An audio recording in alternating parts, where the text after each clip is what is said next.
And greetings. Happy Wednesday. Welcome to the Steve Deace Show here live and on demand on BlazeTV, radio, and podcast. I am Steve Deace with Todd Erzin and Aaron McIntyre. Coming up on the show here today, the weekly prophet of woe and lamentation, Daniel Horowitz, will be joining us. We'll play buy, sell, or hold here at the bottom of the hour. Don't forget about our friends over at Miracle Made Sheets. Did you know that your temperature at night can have one of the greatest impacts on your sleep quality? If you wake up too hot or too cold, I highly recommend you check out our friends over at Miracle Made. Inspired by NASA, Miracle Made uses silver-infused fabrics and makes temperature-regulating bedding so you can sleep at the perfect temperature all night long. These things, because I am hot-blooded, and these things have been a tremendous addition over the course of the summer for me. Self-cooling properties for a better quality sleep. They also are self-cleaning. That same silver helps to prevent up to 99.7% of bacterial growth that other store-bought sheets absorb. So they stay cleaner and fresher longer. So you might be like, all right, listen, they regulate temperature, they get rid of bacteria. Great. I could wrap myself in aluminum foil and probably accomplish the same thing. But that wouldn't be comfortable. Agreed. They're also, let's not bury the lead here, extremely comfortable. All right, this time of year, too, as it gets cooler at night, open the windows, get that cool air in, and you get that snuggle sleep this time of year that I like so much. They're absolutely perfect for it. That's trymiracle.com/Deace to get your sheets today. Trymiracle.com/Deace. And if you order from there, you save over 40%. Just by going to that website.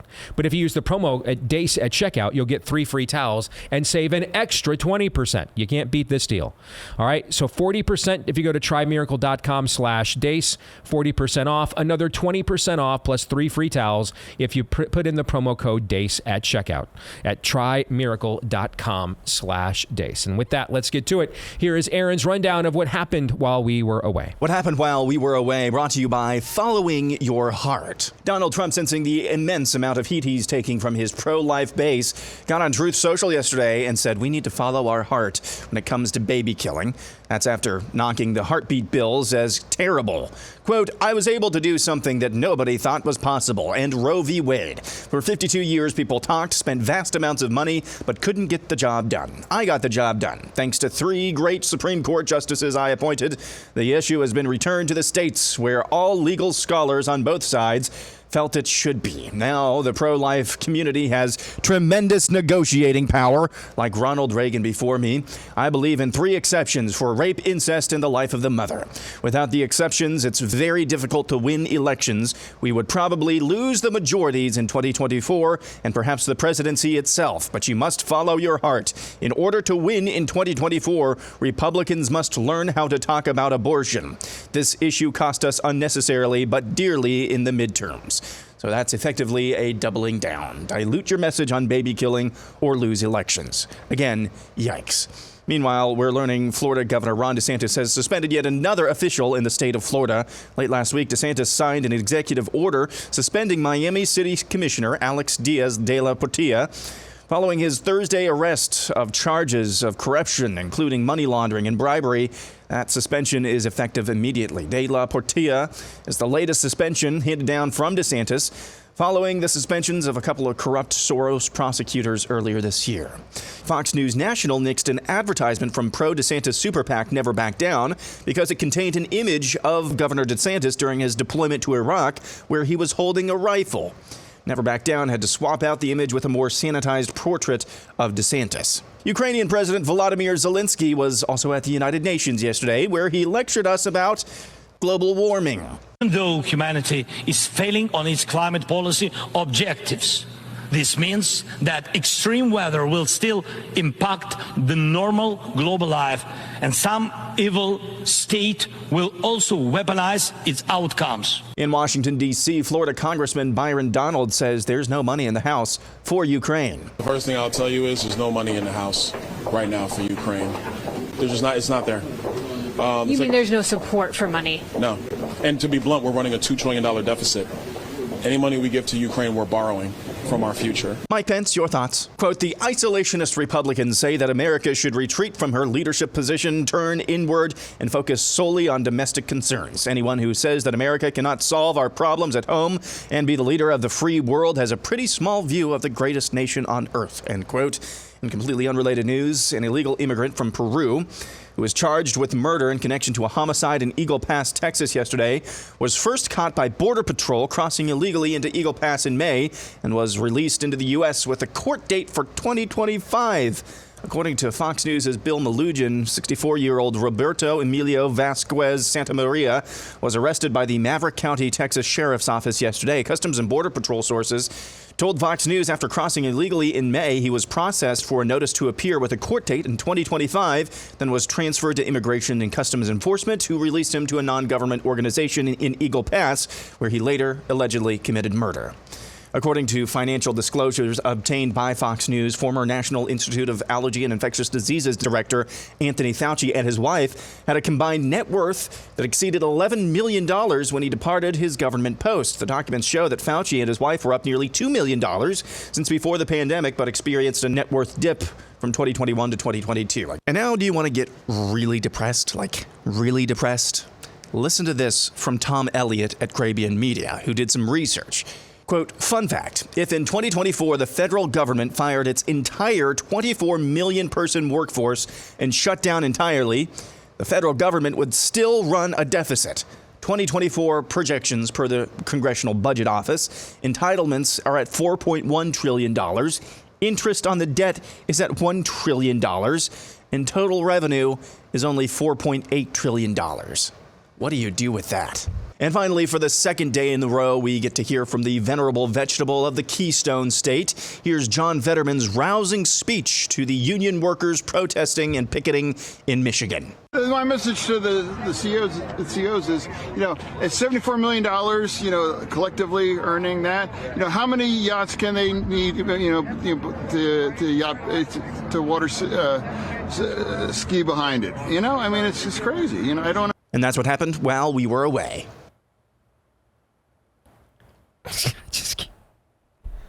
Just a demonic laugh track at this point. Just a demonic laugh track. Highs, lows, soaring spirits, and gut punches, the stock market's volatility has been a good reminder of why we diversify our portfolios. New data shows private assets like fine art can be especially valuable when looking for low correlation. That's why Aaron's montage is brought to you by our friends over at Masterworks. Every painting Masterworks has sold to date has delivered a positive return to their investors, including net annualized returns of 10, 17, and even 35% all this year.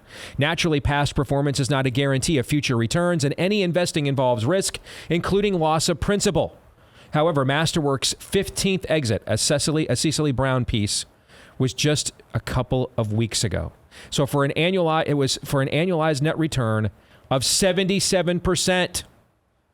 Now, audiences like you can get special access to skip the wait list. Just go to masterworks.art/The Steve Deace Show. Make sure the is in there.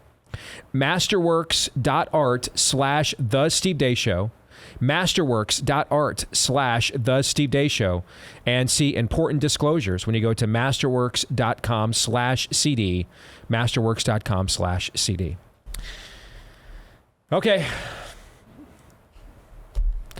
Guess we got to talk about the end of Western civilization. Let's pretend like it's 2009 again.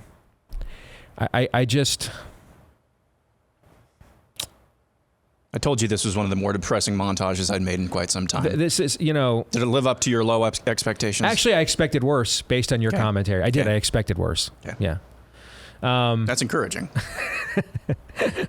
Or it shows how far we've gone down the rabbit hole. Can I just comment on this for just a moment? Zelensky coming here to the UN to pimp for more money, and doing so by genuflecting to the global warming cult. Going to tell us to get our boosters next. Exactly. If that doesn't explain why we should have no interest in this and not care, that's perfect. When I have been telling you this is a World Economic Forum / George Soros, they're the same team. So Ukraine was Soros's playground. This is a World Economic Forum / Soros versus Putin, Habsburg dynasty urination contest. We have no interest in that. None. My life is not any better or worse if Klaus Schwab and George Soros control the Balkans or Vladimir Putin does. And I can't believe I have to say this out loud, but I do. Well, that's an evergreen though, Steve. So. Yeah, true. That just shows you what the agenda is here. In order to raise money for his war effort, he has to genuflect to their agenda because his war effort is their agenda. That's why. It's the same agenda, folks. It is the same agenda. They're on the same side. Now, I know in this, we're living in an era where we want to ignore the binary things that God set into practice and revealed and create binary choices where none exist. And so the automatic assumption will be, based on what I just said, that Vladimir Putin is the good guy. That's not the case. We live in a world that's bad. All creation groans with sin. There will not always be good choices. Sometimes the choices are going to suck. And so the only choice is to not participate. The only way to win the game is not to play, as they said in war games. The only thing to do is to free the abomination of desolation, as the word says. There's no win here. This is forsaken ground. Abandon hope, all ye who enter. Sometimes it's just the Philistines versus the Edomites or the Moabites. Sometimes it's just the pagans versus the pagans, and we have no rooting interest. This is one of those times. I am sorry to what's happened to the people of Ukraine who did not ask for this and were displaced from their homes by the fiend in Moscow. But I have no idea why their suffering requires such a sacrifice from me, when plenty of Christians have been displaced from their homes all throughout the southern hemisphere for the last 30 years by revolutionaries and Marxists every single day, and we're not asked to take on 50% higher inflation over that. We're not asked to defend their borders more than our own. What is so unique about this one place of suffering? Because it's their agenda. They don't care about the suffering of the Ukrainian people. They care about their agenda.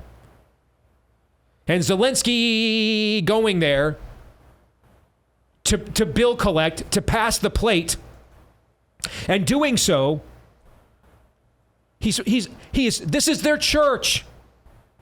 They passed the plate, they took up a tithe, and he recited the creed. That's what he did. It's the same agenda, and it's godless.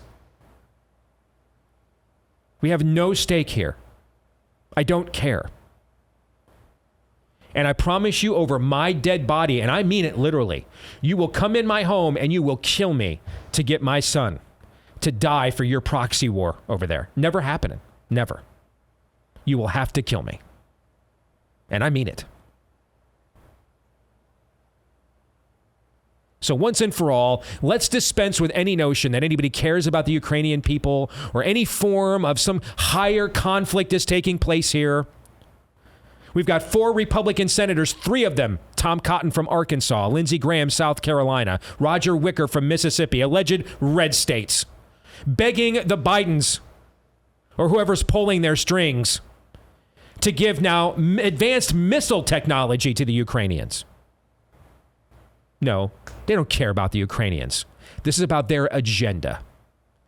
And I don't give a runny turd with corns in it who controls the Balkans if the choices are the fiend in Moscow, or the fiends in the World Economic Forum. And neither should you. Who cares? Who cares if the flag is flown from Davos or Moscow? Not I, said the fly. Not me. Nevermore, quoth the raven. No, I don't care. And you're taking nobody with my DNA to die in that. And over my dead body, literally. You'll have to kill me. Speaking of killing, now we go back and do the show I had to do every day a decade and a half ago. Except this time it's even dumber. I mean, this time it's just even dumber. The guy who overturned Roe versus Wade, I truly don't understand this. I mean, I don't, really. It just doesn't make any sense. The guy that overturned Roe versus Wade believes he is going to craft some position that will make people who vote on abortion not despise him. I mean, this is the equivalent of Sherman. Well, you know, I'm running for office in Georgia, and I just burnt Atlanta to the ground. How do I craft a message that the people who had to flee Atlanta because of the fire I started and defeating that enemy? How can I craft it? You can't. Don't run for office in Georgia. Your name's Sherman. For goodness sakes, idiot. You can't. There is no nuance. This makes no sense. The only thing that makes sense, it makes just no political sense at all. There is no moderate abortion voter. There are moderates on abortion who vote, but they don't vote on abortion. If you are voting on abortion, you were either Steve Deace or Planned Parenthood. Those are the only two people that vote on abortion. Those kinds of people. No one else is voting on abortion. You're either very pro-life or very pro-death.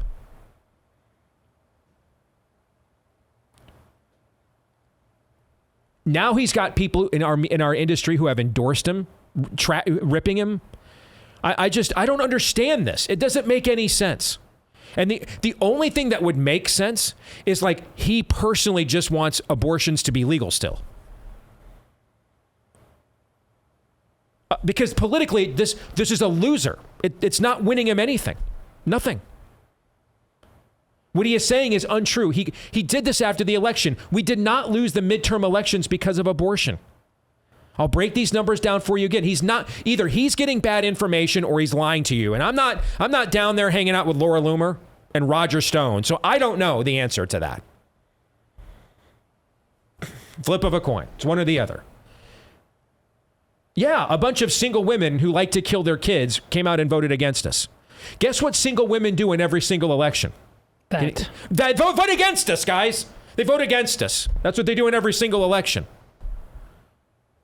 Trying to figure out how to get fewer single women to come out and vote against us would be like Democrats trying to figure out, well, you know, is there a message we can craft that fewer white evangelicals will come out and vote against us? No! They know that there isn't one, so guess what they don't ever try to do? That. They don't even care. They don't worry about that because they know there's nothing they can do. So their job is to turn out their base in order to counter our base. Our people turned out in droves. Their people turned out in droves. Is it true that their base was demoralized before Roe v. Wade was overturned? That portion of their base was, for sure. It did fire up their base.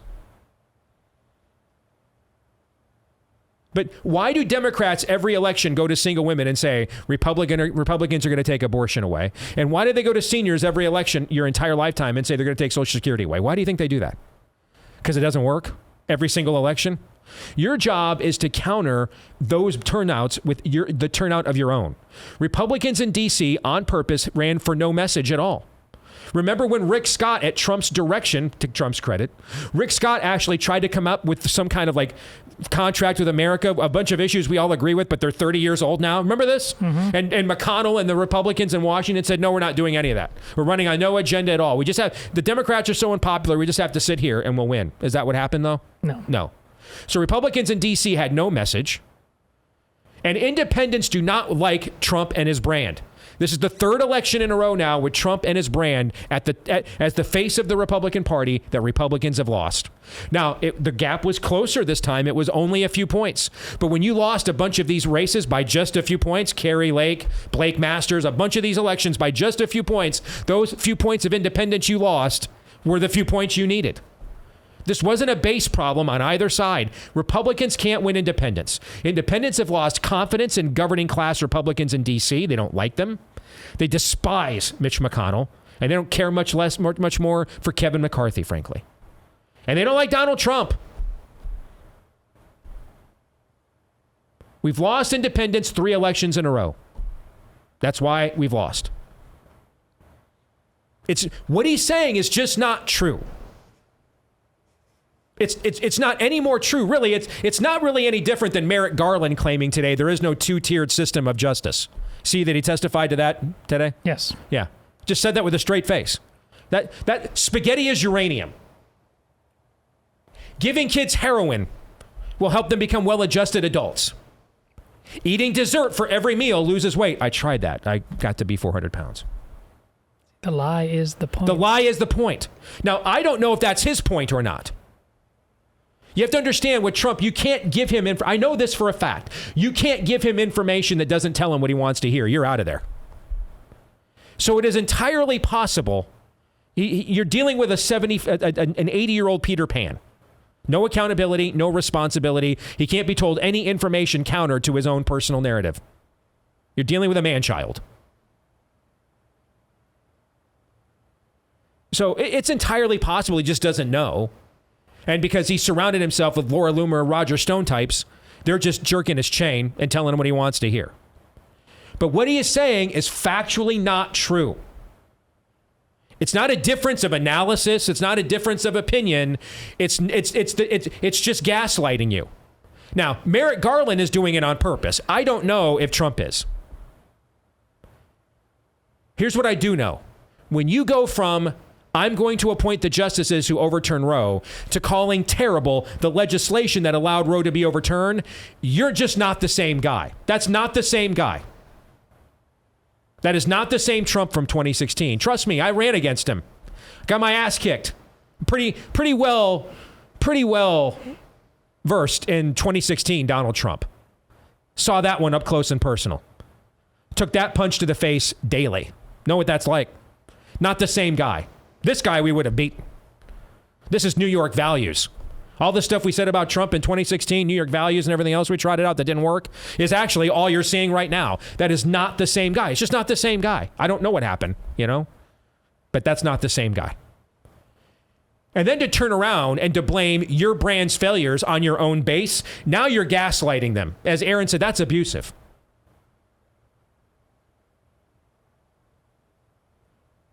That's when your dad, after he wails on you, comes back and says, I'm really sorry that I did that. But if you had not said that to me and triggered me, it would have never happened.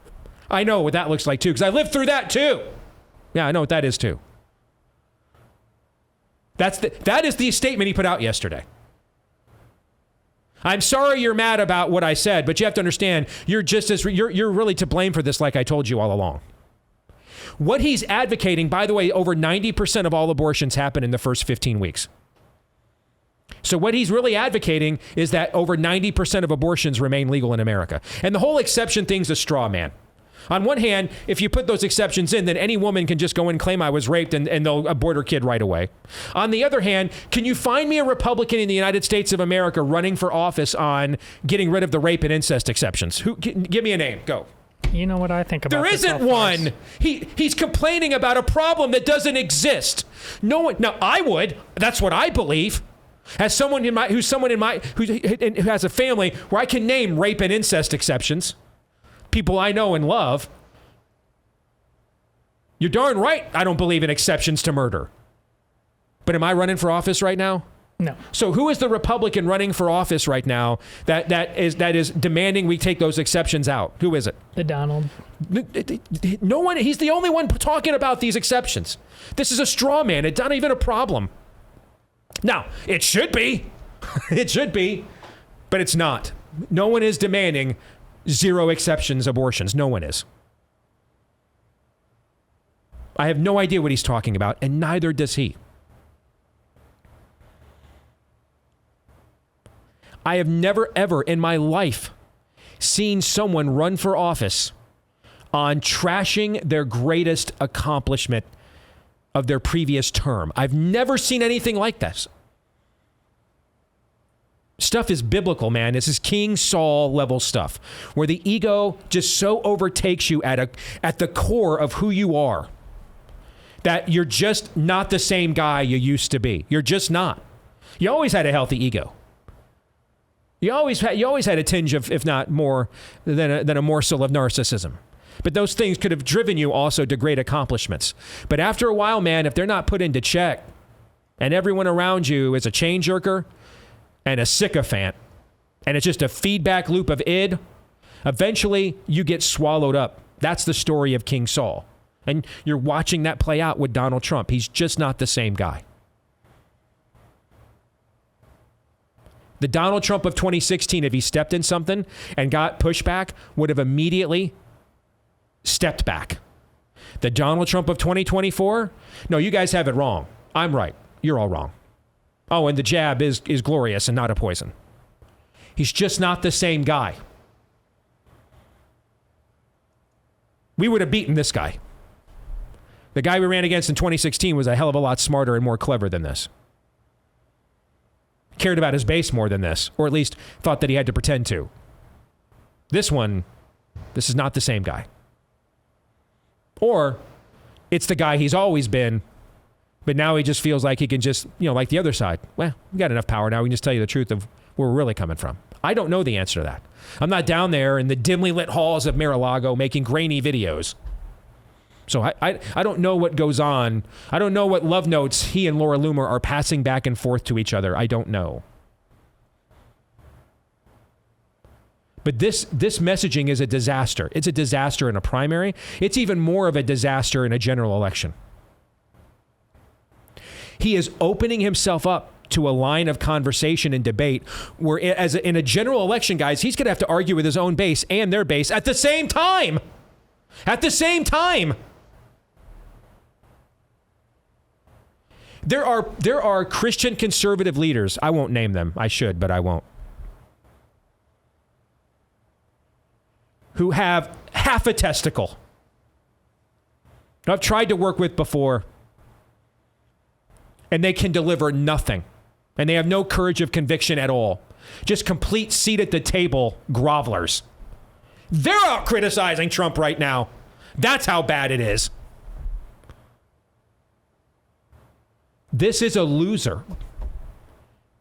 This messaging will lose us the next election on abortion. It will. Because you'll get the worst of both worlds. There is no amount of groveling you can do that the other side will say, I've got a strange new respect for you on this issue. Nope. If Donald Trump offered them the compromise, we'll ban all abortions except those as a result of rape and incest, would they take it, Todd? No. Then why are we even having this debate?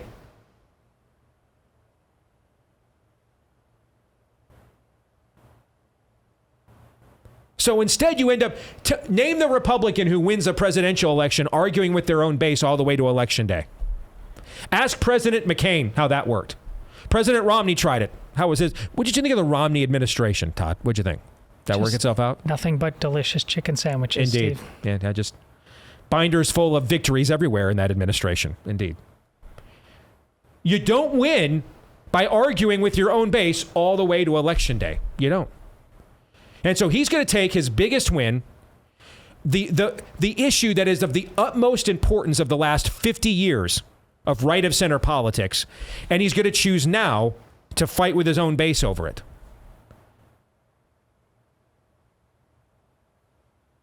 It doesn't make any sense. But that's not the same guy. It's just not. Not the same guy you voted for in 2016. Not the same guy. Maybe this is what his core has always been. Don't know him enough to know. But as a candidate, that's not the same guy. As a candidate, he would not have stepped on rakes like this. As a candidate, he wouldn't be attacking his own people from the left. Not in 2016, but that's what he's doing now. Because that's just not the same guy.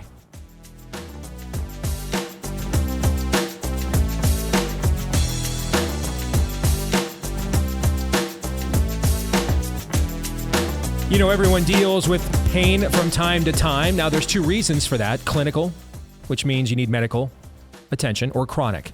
And that is usually from too much inflammation in the body.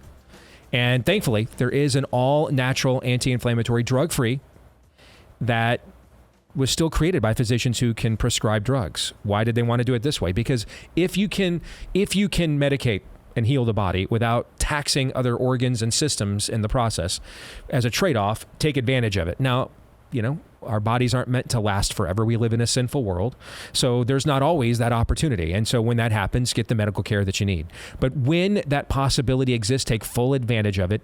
We're about 70% confident that Relief Factor is that product for you. If you've got the lingering achy soreness, stiffness, pain that just won't go away, that's too much inflammation. Why did I say about 70%? Because about 70% of the people who try the 3-week quick start for just $20 see such great results in those 3 weeks alone that they stick around long term. So what do you have to lose? Try it for 3 weeks for just $20 and see if you don't see a difference in your pain level in 3 weeks or 3 weeks or less. When you go to relieffactor.com, that's relieffactor.com, or call 800-4-RELIEF, 800-4-RELIEF, 800-4-RELIEF, or go to relieffactor.com. All right, gentlemen, I said a lot there, and I want to make sure I give you guys a chance to respond to how I opened up the show before we switch over to buy, sell, or hold. So the floor is now yours. I loved... we've talked on and off air about how to communicate the same message through the right wavelength, the one that breaks through the noise. It's kind of like, remember the movie Contact, where it's coming across as something they don't understand, but finally you hit the right wavelength and you see what it is. And that's really challenging in this modern day world. But I think you did it there in a way. You aren't saying anything new. You said, how'd you start out that conversation?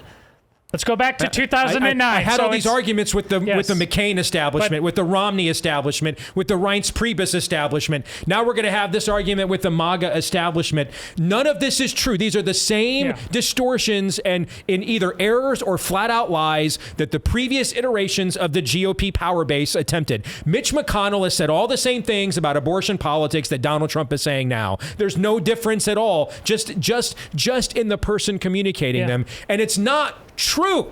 It's just not true. All the Republican candidates who had strong pro-life resumes won, or strong pro-life messages. Reagan, George W. Bush, Trump, I'm going to overturn Roe versus Wade. All of them won. All of the ones who didn't lost. Why? The one group that you have to win in every election since Roe v. Wade, Catholics have been on the winning side of every single election except one, and that was the first time, Todd, in over 100 years somebody won a popular vote and lost the election in 2000. That's the only one, and it was like a 1-point difference between Gore and Bush. It was basically a tie. Catholics have been on the winning side of every presidential election but one since Roe v. Wade. If you follow Catholic social teaching, and you'll back me up on this, when we get outside of things in dealing with sexual ethics and life, frankly, a lot of that messaging is going to align in some places with a lot more of what Democrats are saying about issues like healthcare and economics. Fair? Yeah, that's generally fair. And so if you don't have a Republican with a strong pro-life resume or record, you don't win Catholic voters. They vote Democratic. That's why the ones who had a strong pro-life message or a strong pro-life record won. And the ones who didn't, Romney, McCain, etc., lost. What he's saying is simply not true. It's never been true. It's not true now. It's not true. So what we don't know is if he's lying on purpose or if he's just being fed a load of bunk from whoever it is that he's listening to right now. But whatever the result is, what he is saying about abortion isn't any more true than what Merrick Garland said this morning about we don't have a two-tier justice system. Well, so it makes it vexing on this issue, but on other issues as well, to get through that noise. Because Trump, not only on this issue, but on other issues, only he can solve. He's the guy that will drain the swamp when he objectively clearly didn't do those things, but people are caught in that trap. And actually, the messaging on that is we're not talking about the same person. I'm thinking while you're talking, I was like, this is worth a shot. This is absolutely worth a shot because it doesn't... People psychologically and emotionally, don't want to throw the man under the bus that they think exposed a lot of rot. Understandable, because we agree with that. But psychologically and emotionally, they're captured, and they need a way to figure out that what's going on right now is what you said. It's a loss. Does that matter to you or not? Because it is what it is. This guy is a loss. No matter what wins, real or imagine you think in the past, this isn't it. For months now, Never Back Down, the super PAC for DeSantis, has been releasing some ads that end with "What happened to Donald Trump?" Now, that's a fairly typical campaign talking point. What happened to fill-in-the-blank candidate? So people kind of tune out. I think with "This is not the same guy," one, on some level, kind of that psychological level that Todd is talking about, there's almost a sympathetic bent to putting it that way. Like, we know what Donald Trump is or what he represented, but he's not the same guy that he was. It's okay to admit this. It's okay to say, you know what, something has changed and it's not me. So I think that's a pretty effective, I guess, moniker, a pretty effective jab without actually getting down into the muck and mire of what you see on X, Twitter every single day. I don't know. Maybe you should do this for a living. I will tell you, man, we had meetings on the Cruz campaign, top-level strategy meetings before debates and campaign events, thinking probably given his background and all the times he spent, around left-wingers in Hollywood and being in left-wing New York his entire life, thinking this is probably who Trump was.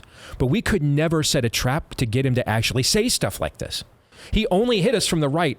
He only hit from the right that entire primary. Only hit from the right.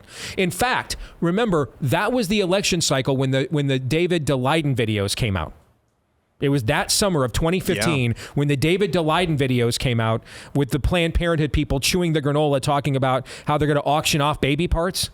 And Trump was the first Republican presidential campaign candidate to be asked about it. And his initial knee-jerk reaction, it was in a live interview. I will never forget. Guys, I've got the sleepless nights. I've got the PTSD. I remember this campaign like I remember the birth of my children. I'll never forget it. And I'm watching this. He's doing a live interview.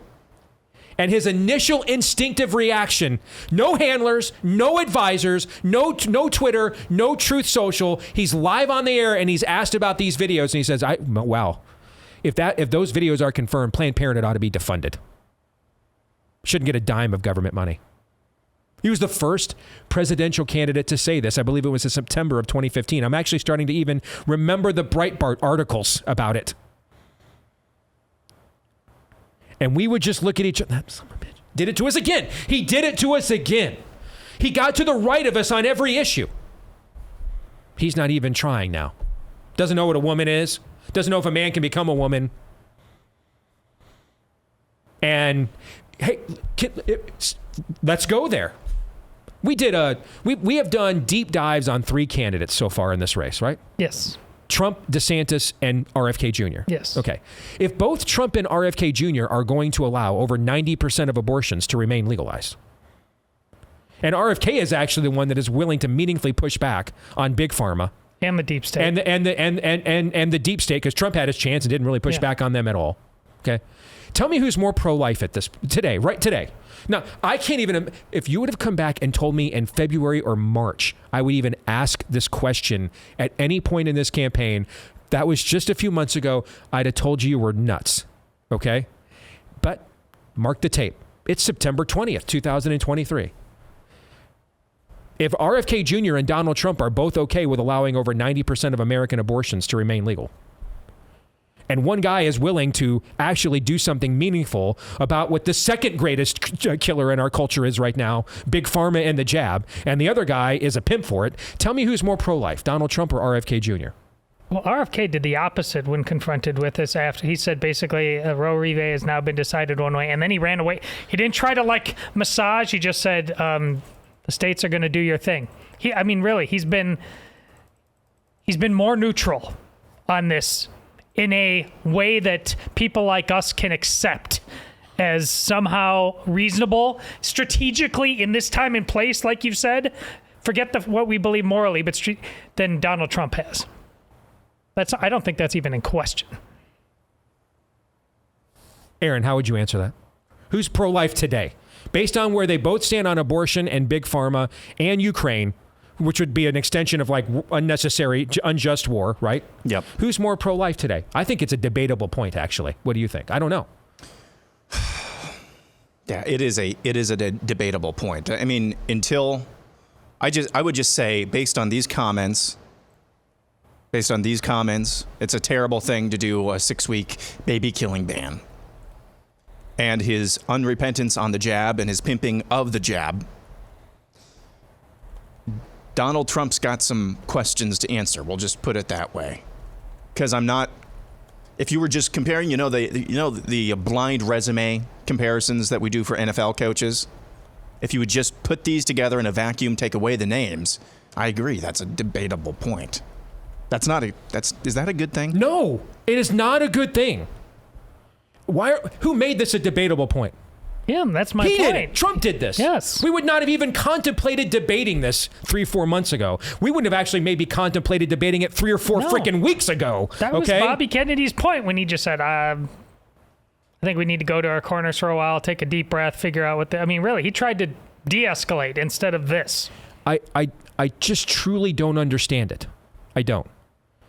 And when I say I don't understand it, I mean, it's not typically, when I've over the years said I don't understand what Trump means or does with this, that really just means I just have a different worldview than he does at the core. And he's a weird dude. He's eclectic, and we all have our quirks, and I have different ones, and I'm not independently I've not lived his life. He's walked a path I don't understand. That in this case, this just makes. He is asserting the equivalent of spaghetti as uranium. This is no different than what Merrick Garland said an hour ago, that there's no two-tier justice system. What he is asserting is every bit as true as what Merrick Garland said. Now, what we don't know, Merrick Garland's up there lying to us on purpose. What we don't know is what his motivations are. We don't know the answer to that. It is entirely possible, given how Trump has gone through pollsters, like the border goes through fentanyl. It is entirely possible that the people that do the data and stuff around him just know they can't tell him the truth.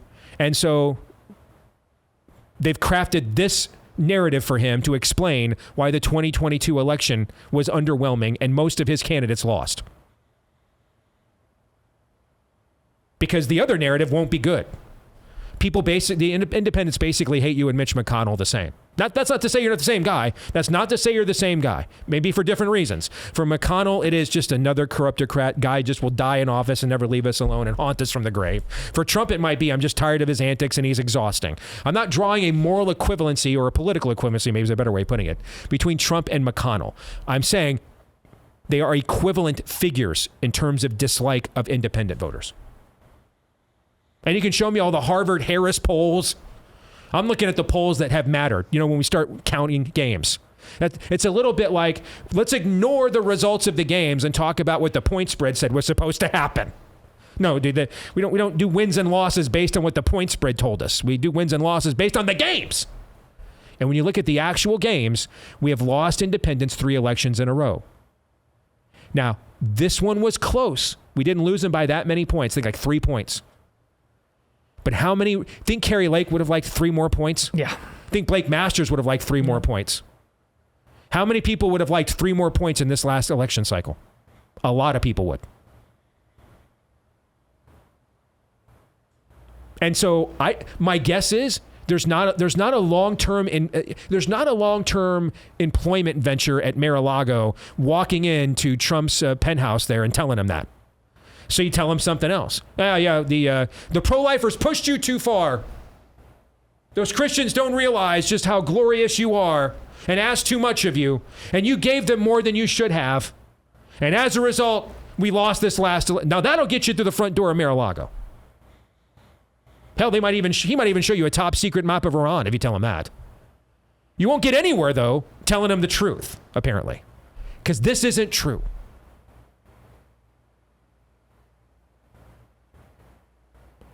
He does this stuff now that we tried to get him to do in 2016, and he never took the bait and got to the right of us on every meaningful issue. That's not the same guy. It's just not. Yeah. I haven't had a personal conversation with Donald Trump in 8 years. So can't tell you much about him on a personal level at all. Who he is at his core, I don't know the answer to that. But politically, when I say that's not the same guy, I'm just talking politically. Politically, that's not the same guy. That's not the same guy that was dropping terms like anchor babies on debate stages in front of 30 million people. Not the same guy. These are arguments that John McCain, Stephen Schmidt on MSNBC, John McCain's campaign manager, these are the kinds of arguments he made when he was running the Republican Party. That's a yo. This is Eric Fenstrom, the guy that told us that Mitt Romney was an Etch-a-Sketch, and after the primary is over, you just shake it up and you create a new character. Remember that guy? These are the arguments he was making. Nothing's changed. I did this show. I may have done this show and this topic more than any topic or show the first, decade maybe of my career. We probably had this conversation more than any other. Because it's not true. This is the number one lie they have tried to push on us all this time. And the results tell you the exact opposite. If you are strongly pro-life, you win nationally. If you're not, you don't. Because if you're not, you end up fighting a two-front war all the way to Election Day, both against, you're trying to rally your own base and push back against the other. Because while you're trying to win over your own base, the other side is saying you're going to put women in chains and with coat hangers to abort their kids in back alleyways in Vietnam. All right? You can't win. That's been tried. That's why there was no President Romney. There was no President McCain. Doesn't work. The guys who ran strongly pro-life won because their rear flank was shored up. And so they only had to fight one side. This doesn't win. And it won't win next year either if he continues on this road, if he's the nominee. That's not the same guy. In 2016, dude knew how to rally a base. In 2024, he argues with his base and he gaslights his base. And he blames his base for his own failures. It's not the same guy.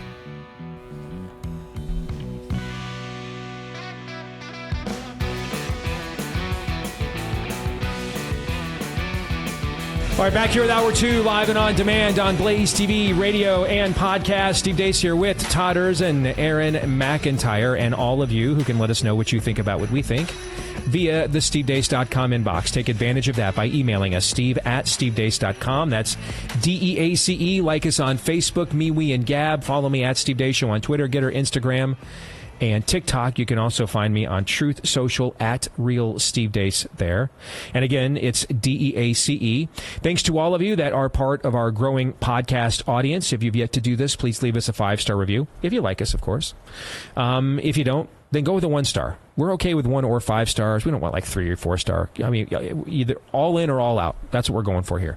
1 or 5-star reviews. Hopefully more 5s than 1s. You can also hit subscribe or follow if you're on iTunes to make sure every one of our new episodes ends up in your feed every time we release one. Thanks to all of you that have done that for us too. Thanks to our friends over at Sweatblock for sponsoring part 1. Buy, sell, or hold here on the Steve Deace Show. Sweatblock is a phenomenal product if you are dealing with excessive sweating, or maybe you're going to be out and about in a public or professional setting just on a day that it's incredibly hot and you're worried about how many shirts and everything else am I going to go through. Sweatblock is your solution. Their antiperspirant wipes are great, can last for up to several days in terms of controlling your excessive sweating, and that's the stuff that hits you when you are a lot of times in a high pressure, high adrenaline situation or environment, a first date, a big job interview, a public speaking or public singing performance, right? So get the Sweatblock antiperspirant wipes. You can also get their deodorant stick. It packs a wallop. And I love the deodorant lotions as well. Those are phenomenal products that also, they're good on your skin, but they also help you with the sweating in some of the more sensitive areas at the same time. Go to sweatblock.com, use the promo code DEACE to get 20% off. Sweatblock.com, promo code DEACE for 20% off. Promo code DEACE at sweatblock.com. All right, let's get to it. It is time for Buy, Sell, or Hold. Aaron, with help from you, in the audience will throw and suggest to Todd and I a series of your propositions, lists, predictions, etc. Todd, you and I will decide, are we going to buy it or are we going to sell it? If, however, you use your hold at any time, it will be considered a violation of the Dude Code. You will be called out for punking out. And you will have to follow Lindsey Graham on his next trip to Uranus. Pass. Gonna pass? Hard pass? Don't Don't make it weird. I didn't. That wasn't on purpose, actually. I just realized after I said it what I stepped into. Sorry about that. That's my bad. I'm sorry. My apologies. Uranus was enough. It was. Okay. Let's get to it. That was confusing. Mr. Fergie, I'm trying to do like 5 different things over here. Not a good idea. And then I joined the conversation right when that went down. All you heard was Uranus and yeah. you tuned in. Yes. Yep. Mr. Fergie says January 20th, 1970, New York was the first to bring abortion child sacrifice legislation to America. January 20th, 2020, patient 0 of COVID was announced on U.S. soil, 50 years to the exact day. This was not a coincidence, but a sign of judgment from God. Are those dates verified? Don't know. I haven't. I will, you know what? I'll sell because I don't know if the dates are completely accurate. But I will sell with this caveat. If they are accurate, that is one hella coincidence, man. That is one hella coincidence if they're accurate. I just don't know that they are. Well, in the spirit of you have no reason to lie, I hope I'll buy. I know patient zero is January 20th. Yeah, that I'm confident he's right about that. The other one, I just, it's before I was born. I don't know on the other one. Moving on, we will go to James Swick. Trump will end up skipping the 3rd Republican primary debate to give a speech at Planned Parenthood in Florida.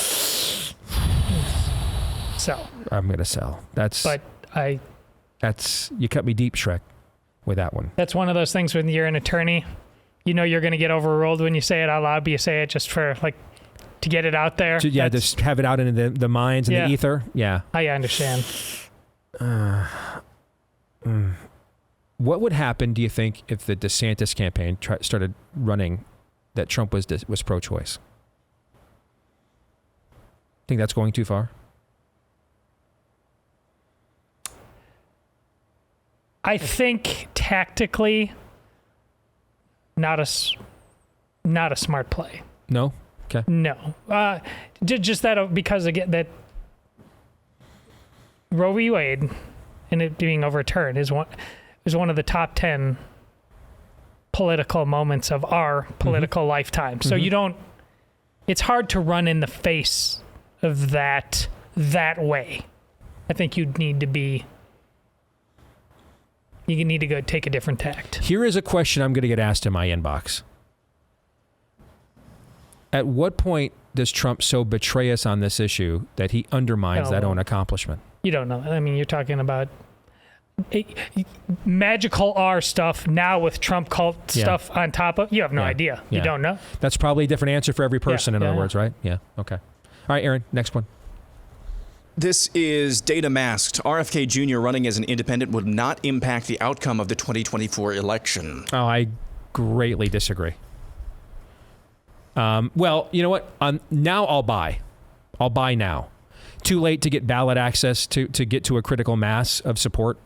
If he had run as an independent all along and given himself more time to get enough ballot access to be consequential, then no way.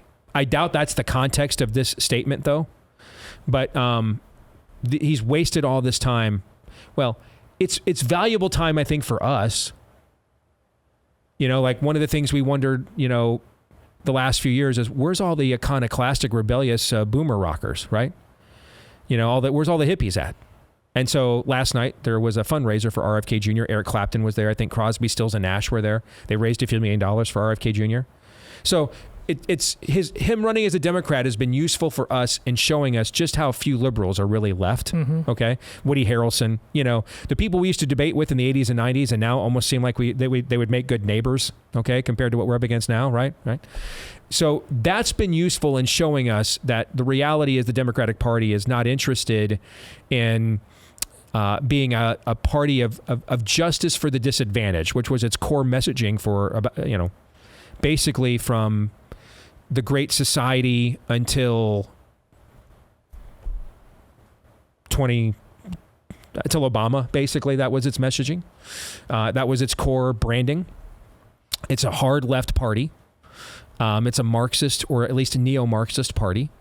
Many elements of it are a demonic construct. And all it really cares about now is will to power. And so he's exposing that. I guess there's some benefit to us on the right for that. It would have been a far greater benefit to America, I think, though, if he had run as an independent all along. Yeah, I'll buy it. I think I'll buy it. I wish I don't know how much he's exposing in any way that matters. There's just too many people who just don't know what the hell's going on, and they're fine with that. They've got this existential Biden v. Trump in their head, and that's it, and nothing else can break through. What if he had run as an independent from the beginning? Who's gonna either let people know about it, or what's he going to say that is going to draw people in? And see, that's the argument his people would make. His people would make the argument, anywhere from 70 to 75% of Americans, when they've been asked this question for the last year, have said they do not want a Trump-Biden election. But his people say it's because of that if he had run as an independent, it'd be even harder to get media now than it is as a Democrat. Because of the threat he would represent as an independent. Right? Remember, what made Ross Perot 30 years ago? Two things happened with Ross Perot. Larry King Live. All right, that was the biggest cable news show until the birth of Fox News and its first real breakout show, The O'Reilly Factor. Larry King Live was the biggest cable news show, and Larry King freaking loved Ross Perot and had him on constantly. That was number one. All that earned media. And then after that built a certain base of support, Perot, people forget this, Perot started buying huge blocks of time on network television for infomercials, all right, with charts and everything else that he paid for out of his own pocket. Those two things are what made Ross Perot, that helped him penetrate down into the into the groundwater where the average person lives. The RFK people will tell you, having spoken to a couple of them off the record, they will tell you that if he had run as an independent from the beginning, it's because the public is clamoring for an independent option to Trump and Biden. There would have been a total and complete media freeze out. He would have gotten no coverage at all. And he doesn't have the Ross Perot level wealth to buy his way in. And so the only path for his message to really get out, they thought, was to run as a Democrat. That's what they'll tell you. Well, this is all the more amazing to me. Let's set aside Perot. Go back to, Steve, you're 6, I'm 7 maybe. 1980. John Anderson? Yeah. John Anderson was like a blip. So let me give you the history on this. People know who John Anderson was. John Anderson was a very liberal Republican congressman from Illinois that was set up to run third party against Reagan with the purpose of delivering the presidency to Jimmy Carter. He was meant to try and take enough votes away from Reagan from the moderate Ford wing, the country club Republican wing of the party, in order for Reagan not to win. He viewed Reagan as too right wing, and he ran specifically to challenge that. But my point about bringing him up, I don't remember him because I am an adult who studied the nuances of night. I remember him because I was a kid sitting around with my parents when they're watching politics, and he was part of the daily news. Mm-hmm. I just remember that. Because that fit their narrative. But Reagan was too right-wing, and here's this Republican running against Reagan to tell us what we want to hear. That's John Anderson. This guy's a freaking Kennedy. He's from Camelot. Mm-hmm. He can't break through. Mm-hmm. because he doesn't support their narrative. And that's his people's argument for why he couldn't run as an independent, because they wouldn't cover him at all. He barely generates coverage now.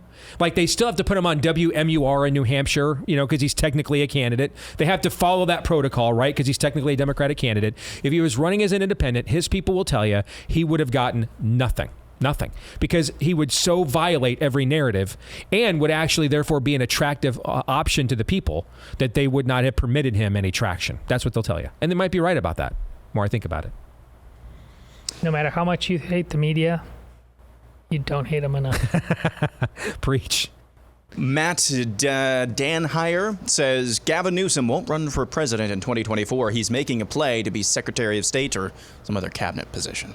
I'm going to sell. I don't know what cabinet position he wants, or if he does want one. And I think when we're dealing, we've got two guys here pushing 80 or in their 80s. And one of them is in clear, demonstrative declining health. Where at any point in time, if you woke up tomorrow and were told that Joe Biden had a fall and he can't resume his duties as president, would you be shocked? No.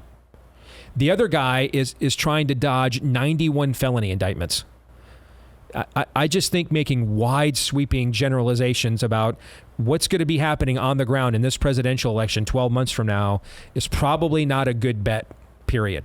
Given the amount of variables, whether it's the minefield that Trump is trying to navigate, and whether it's the battlefield of the mind that is of the declining Joe Biden, I would not be out there making 12-month prognostications, man. I'd be acting like so yesterday. Local weather was adamant it was going to be like 87 degrees. All right, now it's been so nice and cool here. All the windows and stuff have been open in the house. So I got up in the morning, closed all the windows. All right, it's going to be 82, 83. Not going to be that warm. It's going to be like 87. It's a little hot in the house. All right, so I'll close all the windows. We'll turn the air on for a day. It didn't get anything close to 87 degrees yesterday. Why do I bring that up? I would be approaching this presidential election, man, like the weather forecast, okay? There are so many variables where the two perceived frontrunners are concerned. Things that are beyond their control. Donald Trump is in no control of the lawfare process. The enemy is. Joe Biden is in no control of his mental faculties. That's just the natural state of life. And I just think because of that, think if we were outside of politics, let's remove that we're having this discussion in politics. If you had a family member facing 91 felony indictments, would you be making a lot of long-term plans with that person? Like, could you call them up on the phone on a Saturday and say, hey, we're going to fantasy camp next year, spring training with our favorite team. You want to come? Well, I don't know that I'm not going to be in prison. I don't know when you need a deposit. You wouldn't be booking a long-term venue with somebody facing 91 felony accounts, right? That's going to be all of us soon, by the way. Yeah, probably. You might be right.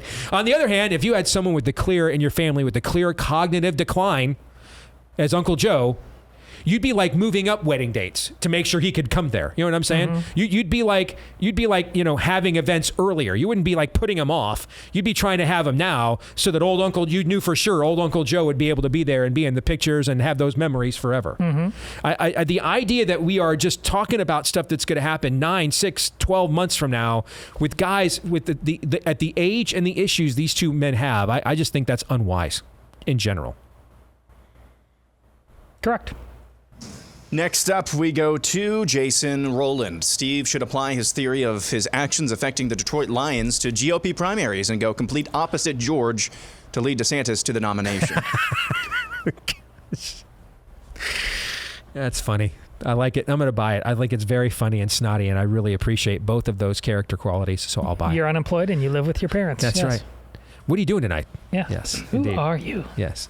Ken Height says instant replay in every sport should be limited to one view per unique camera angle, and those views should only be played at actual speed, no slow-mo. If it's not obvious enough to see with the naked eye, it's not worth reviewing and disrupting the game. There's a lot of truth in there. Wow, your answer shocks me. All right, keep going. No, just in terms of the pointlessness of super slow-mo, like for the baseball, really close plays at first. They're called whackers. Like bang bang. Like the merits of finding out for sure if that person was safe or out, it's utterly stupid. The same with a one-toe catch. I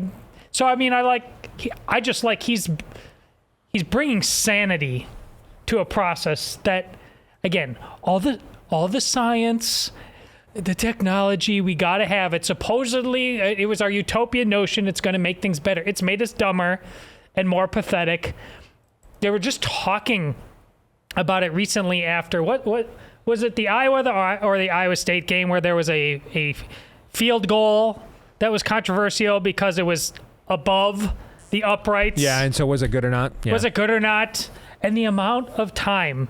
Which game was it, Aaron? Do we know? It was the Iowa State game. Okay, it's the Iowa State. Okay, so that game is fraught with issues that, you got to get way deep into the list to be complaining about that when you just lost to Ohio. But sports radio, of course, but like, if we've got the technology, they're literally talking about we need lasers. We need, you guys, you're so pathetic. You're so pathetic. And this points to it. Are we better off knowing the game is awesome because it happens at the speed of life, right? What does super slow-mo have to do with the actual game? The answer is actually nothing. So he has some very salient points that he brings up.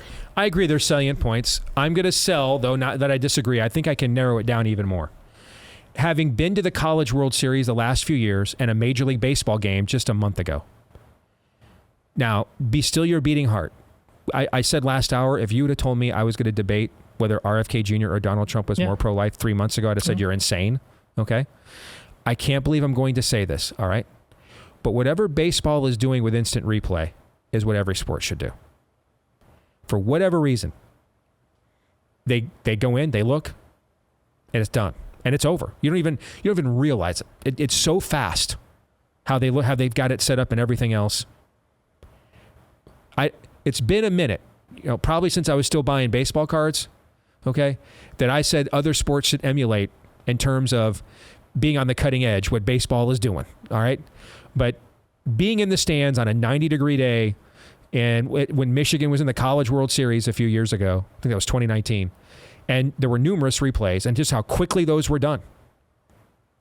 And then being at Progressive Field a month ago in Cleveland for that doubleheader against the Tigers, and seeing how quickly those were done.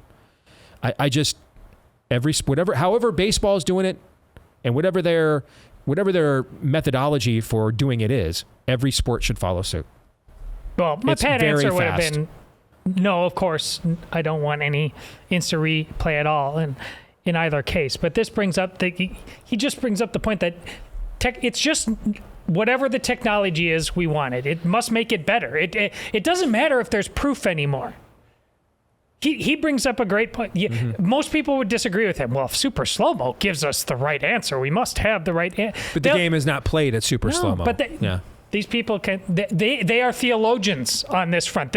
This is too many. How many angels would dance on the head of a pin? That's very well said. That's who these people, sports bros, are on this. This is their God, and I laugh at them.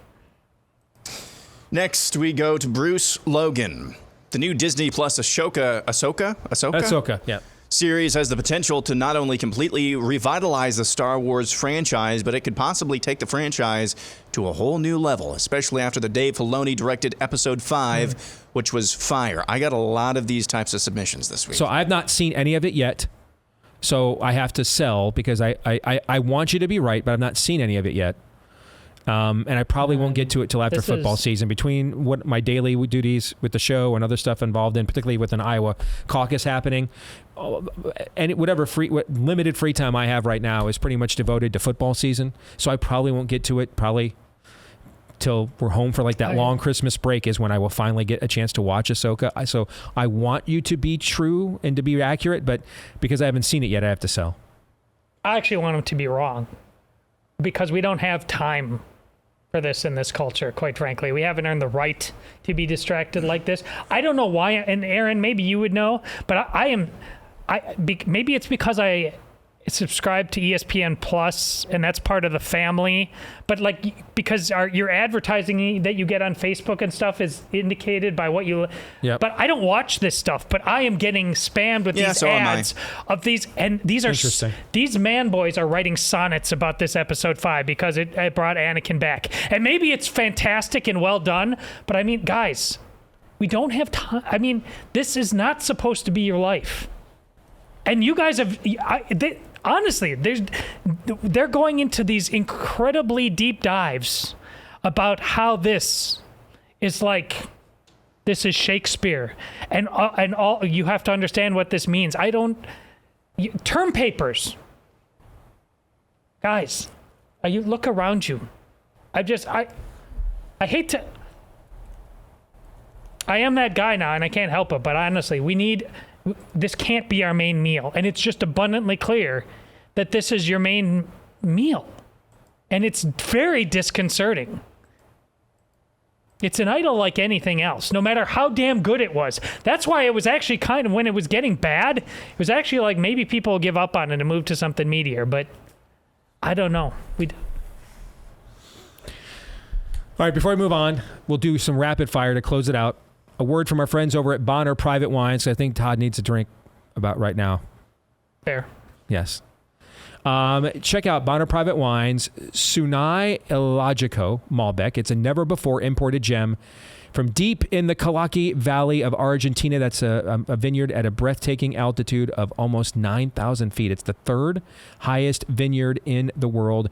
The Sunai Elagico is highly rated at 91 points. There's no fining or filtration done when it's being produced. That preserves its true natural taste. It boasts a staggering 10 times more resveratrol levels.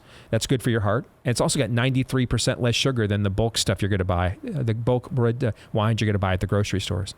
Bonner Private Wines is the sole importer of this amazing Malbec. If you want to take advantage of it right now, act fast. Go to bonnerprivatewines.com/Steve, and you'll not only get this, but other wines for over 50% off and free shipping. That's right, imported wines with free shipping. You can't beat it. At bonnerprivatewines.com, BONNER, bonnerprivatewines.com is where you want to go. bonnerprivatewines.com. Next, we go to Sticky Bandit, who says fewer than 15 different schools will win the next 50 national championships in college football. There's not going to be 50. 50? You don't think there's going to be 50 national championships? Nope. No? I don't think we'll last that long. Oh, you mean as a country? Yeah. Okay, if we're going to sell on those grounds, then I'll sell. 15? That's a really good number to place it at. Yeah, I'll say you're probably right. As a country and as a sport. Yeah. So, Sojourner says best case scenario is we're in the end of times. Worst case scenario is Romans 1. Agreed. Absolute buy. Yep. Sure. Bama Conservative says if Trump were to say he'll make both sides happy when it comes to the Second Amendment, it cost him more votes than what he said about abortion, sadly. I don't know that that's true. I don't know that. They're basically the same constituency. Yeah. I mean, one of the things I learned from political organizing from the best people at it, the Ron Paul people, they taught me everything I know about it, is they, regardless of what the issue was, every state or every district they went into, they immediately looked for the Second Amendment and pro-life people, and they organized them first. Even if it was an economic issue, right to work, they want to defeat a tax referendum. Didn't matter what the issue was. Any state they went into in the country, any district they went into in the country, they always polled to find out who are the pro-life and Second Amendment voters. They're basically the same voter almost every time, and they are always the first to show up for every battle right of center, no matter what the issue is.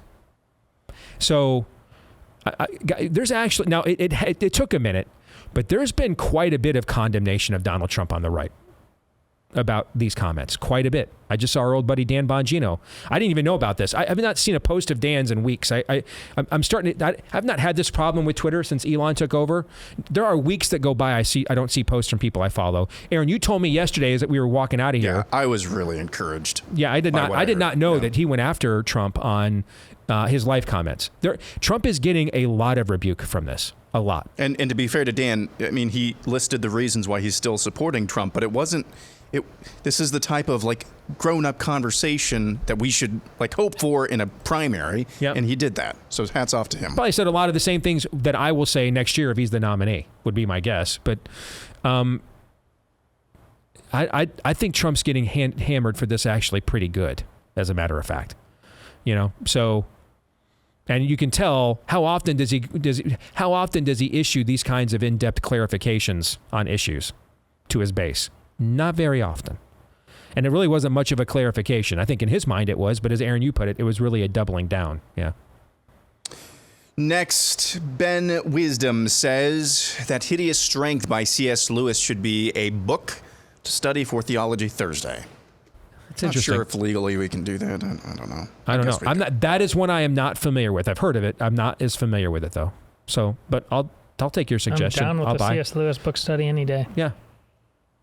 Next, William Clock says Notre Dame beats Ohio State this weekend. Sam Hartman is the best value for buy for Heisman. I will buy on both counts. Yeah. In fact, I would buy Sam. In fact, I'm going to do that when I get done with the show today. I would buy Sam Hartman for Heisman right now if you have not. Because if they win on Saturday night against Ohio State, the odds for him will just skyrocket through the roof. And if you look at the rest of Notre Dame's schedule the rest of the way, they get USC at home. They got to go to Clemson. But if they beat Ohio State and USC and their only loss is on the road to Clemson and they're 11-1, they're going to be in the playoff. And if Notre Dame's going to be in the playoff, Sam Hartman at least is going to sit in New York City for the Heisman Trophy final, whether he maybe even winning it. So I agree on both counts. I think Notre Dame is the better team at the line of scrimmage, and I think they have the better quarterback. Yep. John Evan Coe says sermons that start with personal stories instead of Bible verses should always be met with skepticism. I'm going to sell. Now, it should be a buy, but the epistemological era in which we live, I don't like it. It's not how I roll. But there's a reason why I mention I was born to a 15-year-old mom all the time.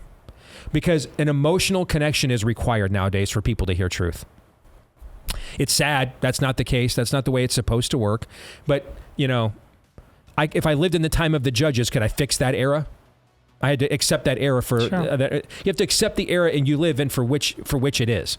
The era in which we live, if you cannot establish an emotional connection with people, they won't let you communicate truth to them. So I will sell on this. Agreed. All right, we'll come back. Speaking of emotional connections, they're not always good. The weekly prophet of woe and lamentation is coming up next. Stay tuned.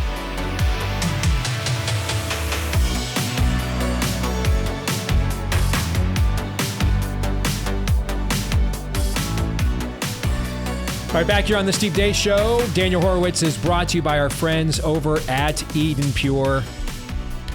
Just like Daniel comes in, man, and just purifies. Is that what he does? In his own way. No narrative is safe when Daniel Horowitz walks into a room. The same goes for strong odors from cooking, cigarette smoke, litter boxes, trash cans, even that stale mildew smell. No match for the Eden Pure Thunderstorm Air Purifier. Because, see, that's the key. It's not that it's an air freshener or an air freshener. It actually purifies the air of the things in it causing those terrible smells. And there's no costly filters to replace ever, either out of your own pocket or out of your own time. This is why it's an outstanding product. They've got thousands of 5-star reviews. Several of them have come from this audience. Lots of you have written me with rave reviews for the Thunderstorm Eden Pure Air Purifier. And right now you can get the 3-pack for whole home protection for under $200 and free shipping. Shipping is free as well when you go to EdenPureDeals.com and use the discount code STEVE. Discount code STEVE at EdenPureDeals.com. Speaking of the aforementioned Daniel Horowitz, the prophet of woe and lamentation, joins us now here on the show. Daniel, good to see you. Let's get right to it. Last night, special election in New Hampshire. A state house district that the Republican governor there, John Sununu, won in the last election by 22 points. An unabashed Trump supporter was the nominee for the GOP in that district and lost by 12. Now, I don't know much about this candidate. There's some talk that he was adamant that prophets had told him that Trump actually won. Well, I've not had any prophets tell me that, but I do believe Trump actually won. But there you go. Nevertheless, that is a 34-point swing.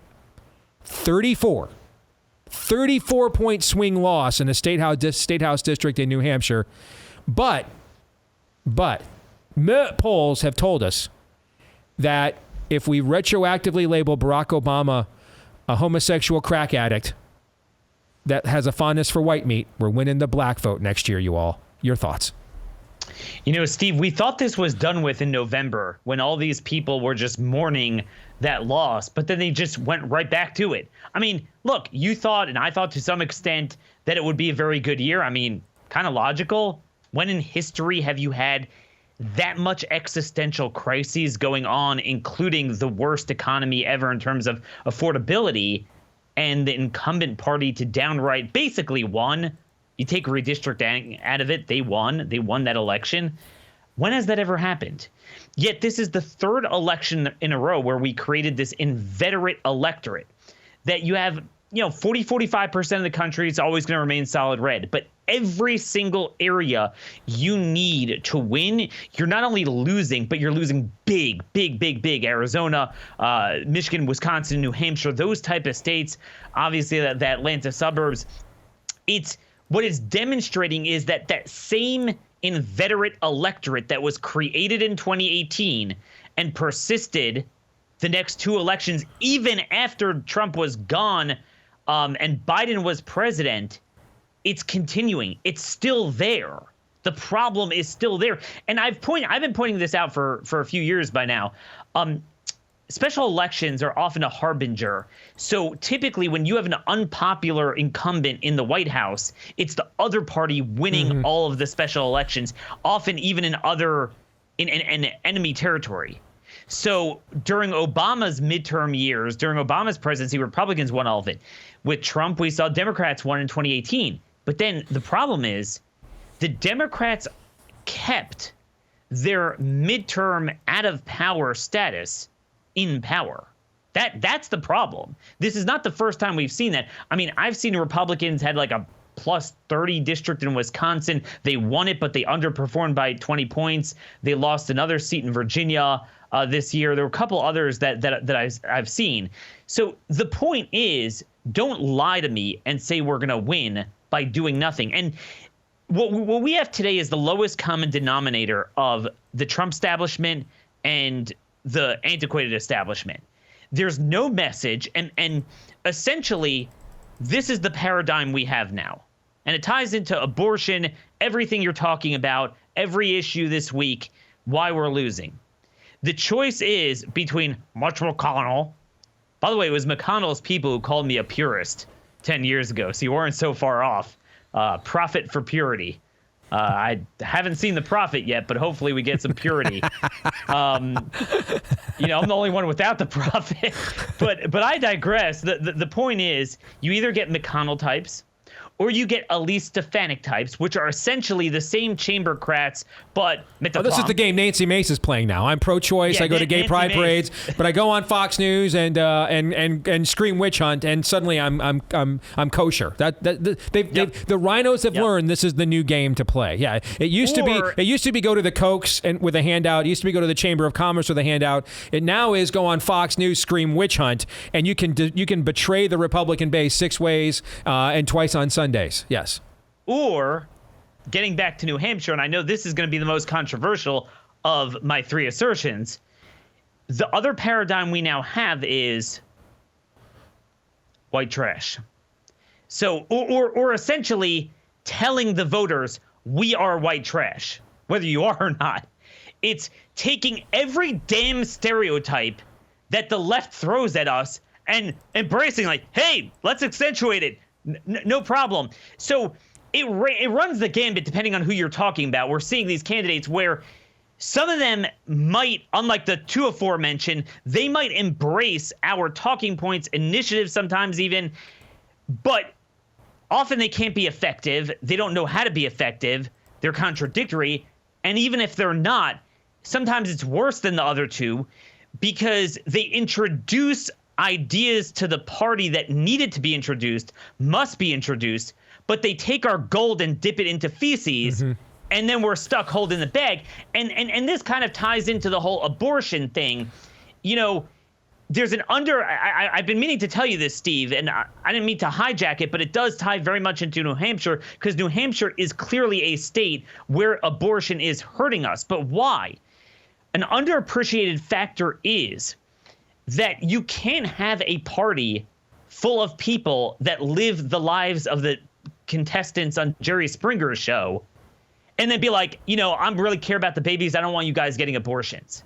It just reeks to swing voters. This one's screwing around with that one. This one has a concubine. You can't have both, is what you're saying. Yeah. Quietly forced to get abortions. You know, how many candidates are we on to that? This one's, you know, having some sort of white trash acting out in public in some sort of theater.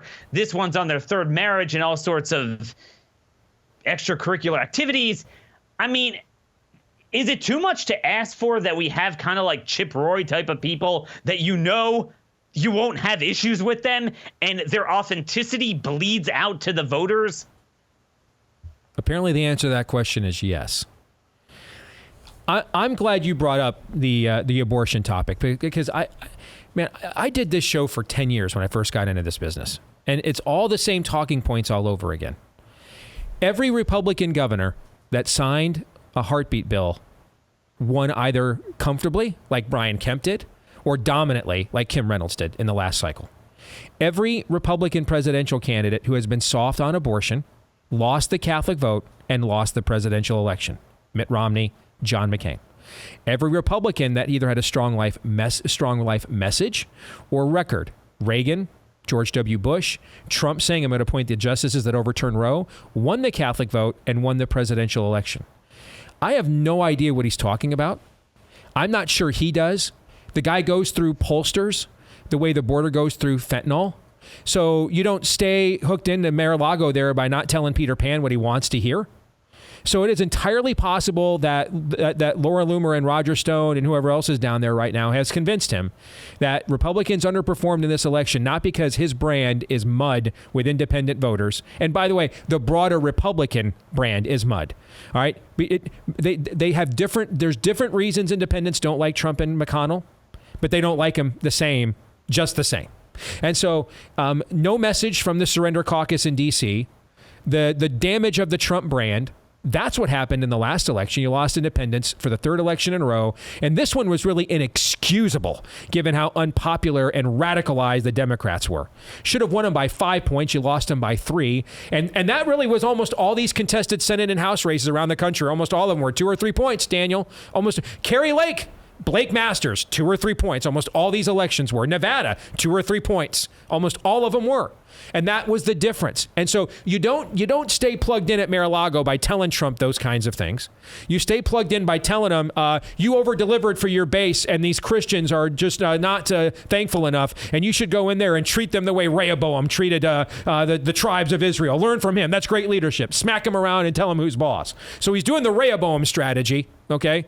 But the reality is it's just not even true. I don't know if he doesn't know it's true. So if it's as untrue as what Merrick Garland said today, that we don't have a two-tiered form of justice. Now, I know Merrick Garland is wantonly lying to me. I don't know that Trump is. It is entirely possible, if you understand how he manages himself politically and the people around him, that he's only being fed this kind of information because that's all he will allow himself to ingest. I agree with everything you said, Steve, but I have a little bit of a different take I want to give to your audience on this entire issue. It's about more than abortion, and it's about more than Trump. And it harkens back to every Republican we've been experiencing our whole lifetime on a litany of issues, by the way. It's the same modus operandi. So every issue is potentially a winning issue and a losing issue, right? I mean, let's take crime.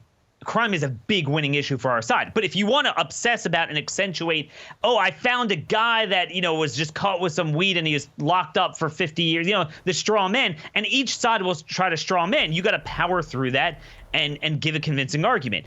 The border is a supermajority issue for us now, but if you isolate, do you think that someone who was here for 50 years and has 10 patents and, is more American than you, should we bring him back?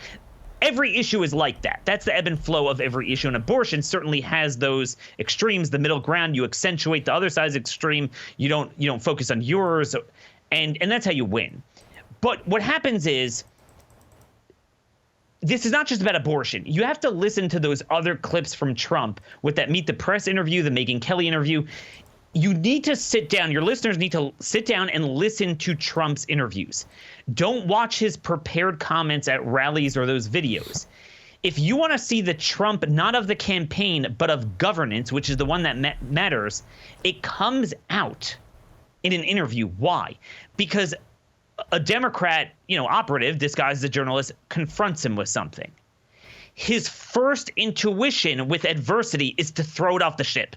It's not, people think it's because he's really a social liberal. That could be true, but it's not just that issue. Even on immigration, which is the other end of the spectrum, right? This kind of like gay nationalism, fake new godless right that they're, we need to move away from those issues, but they'll be very into, being tough on immigration, things like that. Well, even there, someone said, I think it was the same reporter, it was the Meet the Press interview. Hey, you talked about bringing the military down there and shooting the cartels. Yeah, same interview. Same interview. You said I never said that. I didn't say that. What do you mean? Yeah. Why say you didn't embrace that? Talk about all the people it's killing and the cartels. Embrace that. Birthright citizenship. He was like, I'm going to do it.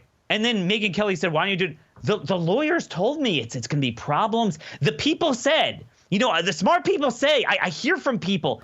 Is that his version of Joe Biden's? They told me I couldn't talk about this. They told me I couldn't call on you. They told me not to answer your question. They told me not to take any questions. Is that his version of it?